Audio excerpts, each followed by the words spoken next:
కంటి నిండా చూడాలంటూ కన్నులడిగాయే, మనసు నిండా మాట్లాడాలని పెదవులడిగాయే, తనివి తీరా తాకాలంటూ చేతులడిగాయే, నీతో తావుదాకా నడవాలంటూ అడుగులడిగాయే. పెళ్లి చేసుకొని వేరే ఊరు వెళ్ళిపోతే నీ ప్రేమ తలుసుకొని చస్తూ బతుకుతున్ననమ్మా.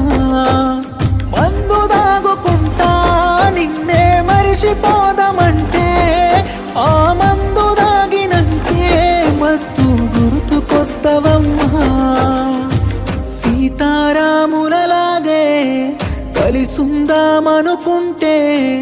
రాధాకృష్ణులలాగే విడిపోయామానే కలిసుంటే